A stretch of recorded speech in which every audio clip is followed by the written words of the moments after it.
Hello there, dear friends, and welcome once again to the Relaxed Fantasy Review. Today, we're going to be diving into a subclass of the fighter, the Battle Master Fighter. We already did the review on this subclass. I went into the details of how they level throughout the game. But today we're going to be taking a bit of a deeper dive into their primary mechanic, their Battle Master maneuvers. They get a bunch of maneuver dice. These dice fuel these maneuvers, almost like spell slots or key points or sorcery points. And they get to choose maneuvers the same way spellcasters would get to choose spells. These power up the Battle Master's abilities, whether they're attack based or reaction based or whatever. There's a big list to choose from the Player's Handbook to Tasha's Cauldron, Xanthar's Guide. There's maneuvers all over the place. And I looked through them all, and because none of them are level locked, you can choose any maneuver you want pretty much at any time. Some of them have restrictions on how they work, so I've chosen for you guys a top 10 list of Battle Master maneuvers that I recommend all fighters give a good look at. Before we get into the list, though, I'd like to let you know that Relax Fantasy Review has memberships for just $1 a month. You can support me here on YouTube. You get a little badge next to your name in the comments if you click the join button below this video, and you earn my undying gratitude. Thank you so much for watching me here on YouTube and supporting what I do. So, Battle Master maneuvers. Let's start with number 10, and this is a real simple one, the parry maneuver. When you're attacked by a melee attack, you can use your reaction to reduce the damage. You spend a Battle Master maneuver die, a superiority die, and you use your reaction and you reduce damage by your superiority die plus your dex modifier. So if you're a finesse-based fighter, and someone gets up close to you, you can just parry to reduce damage that you take. Doesn't work on ranged attacks, which is why, or magic attacks for that matter, which is why I put this at number 10. But, I mean, honestly, this is a nice way to reduce damage. A good way to turn a light armor wearing, finesse-based, high dex fighter into a bit more of a defensive person. If they have to hold the line, this will do them good. But as far as increasing AC, or defense, there's another way to do it. Number 9 on my list is bait and switch. This one's low on the list because it requires an ally, but this is absolutely fantastic, especially if you have a fellow spellcaster or weaker ally that you need to defend. What you do is you use your movement. You don't even have to use a bonus action or a reaction or whatever. You simply use your movement and a superiority die to switch spots with an ally. You move 5 feet into the zone they were in, they move 5 feet into where you were. And then you roll the superiority die and add the number rolled to your AC or your ally's AC, depending on who needs it more. This is something that you could, in theory, do if you and another heavy hitter, like a fighter or a ranger or a paladin or a barbarian, if you guys were fighting side by side, you could use this maneuver and just swap spots every turn if you wanted to. You're not going to use your movement for much else, and this gives you a AC buff every time you do it, or your ally if they really need it. So, yeah, it's just a defensive and tactical maneuver, and it's not bad at all. Next up, at number 8, we have the maneuver Quick Toss. This is a bonus action weaponization.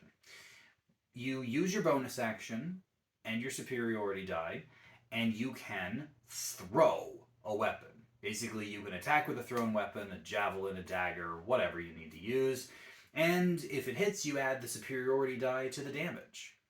This is nice because this doesn't have any other prerequisites. You could take the dodge action, you could take the attack action, you could take the disengage action, whatever you want. You don't have to attack for this to work.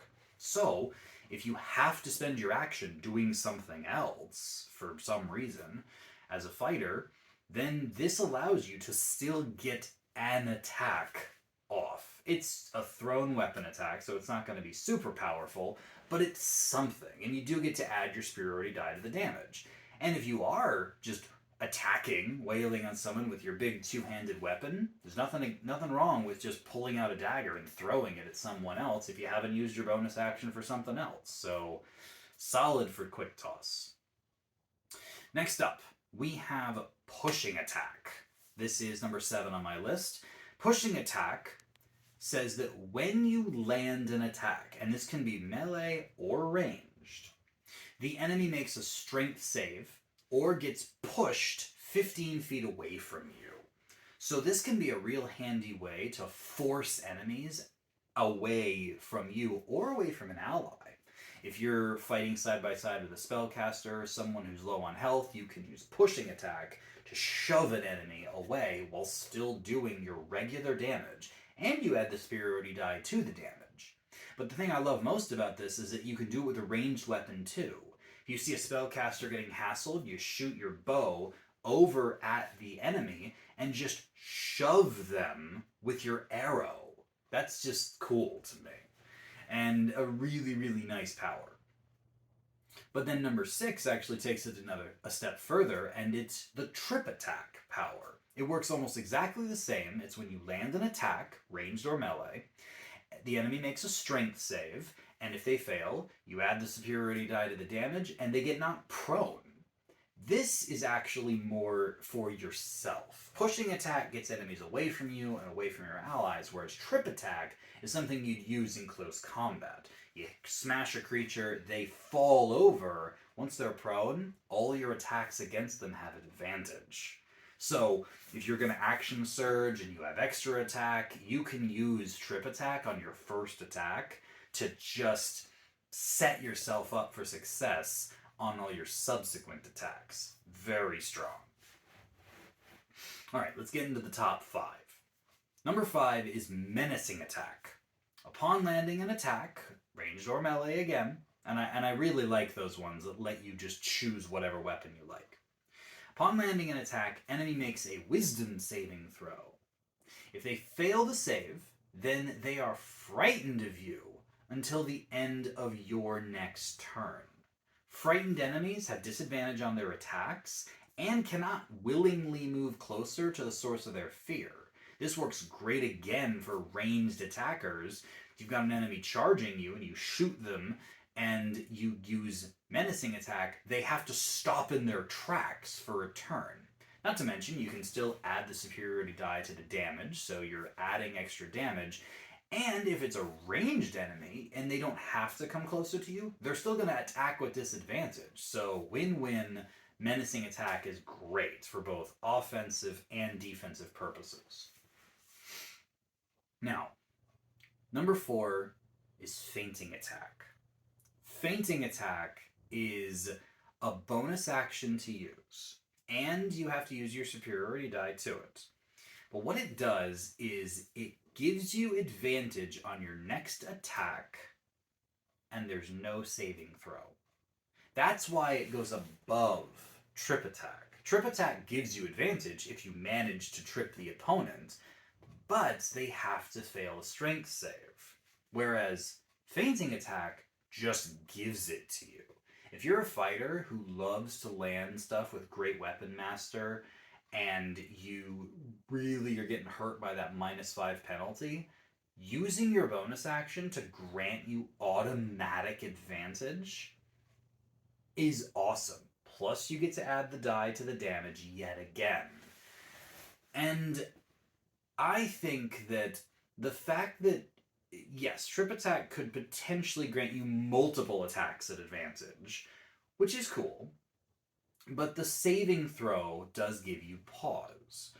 Fainting attack has no save. You could be fighting a boss monster, you could be fighting anybody, and gain advantage just by using your bonus action. And that is pristine action economy, and that's why it goes at the number 4 spot.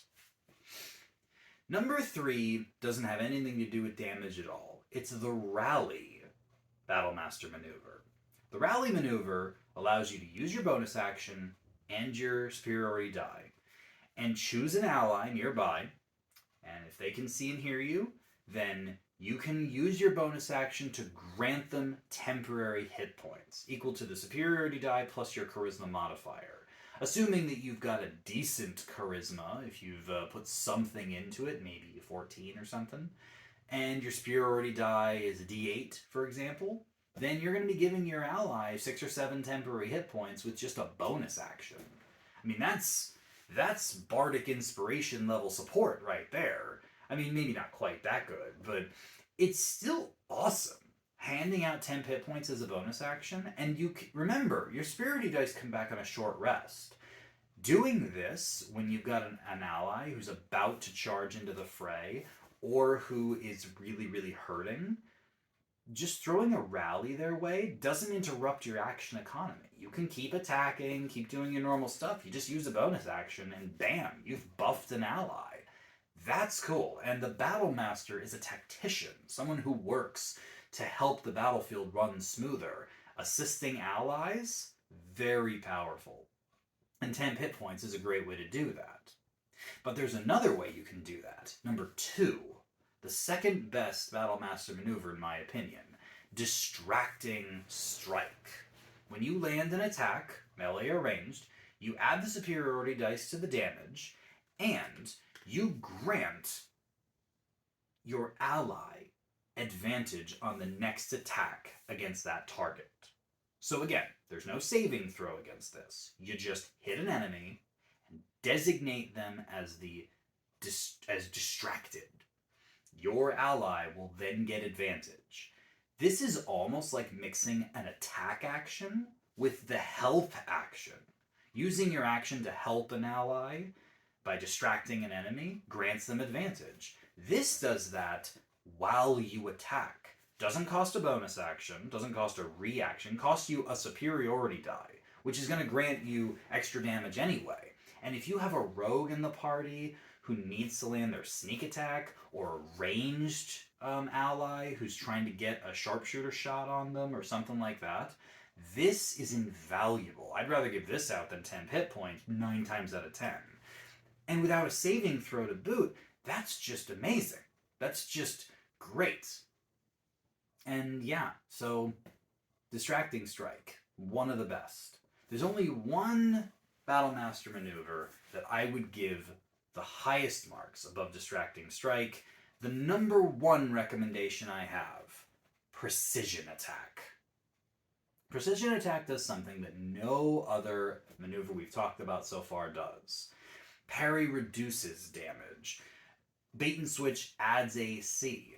Several of these other ones add the superiority die to damage or grant HP to your allies. But Precision Attack boosts your attack roll.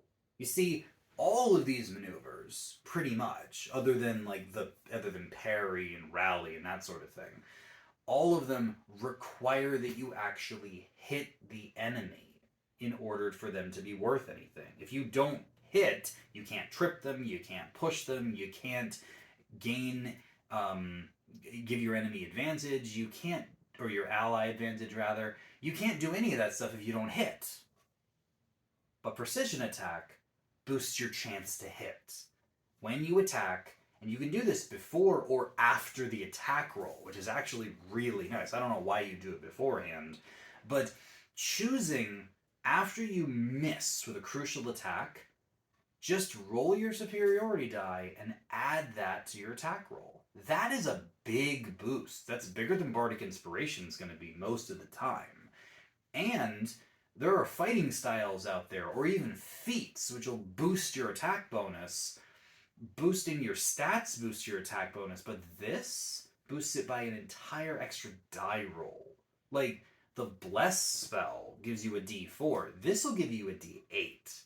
And I know it's just one attack, but sometimes that attack matters. That making sure your attacks do not miss matters a lot.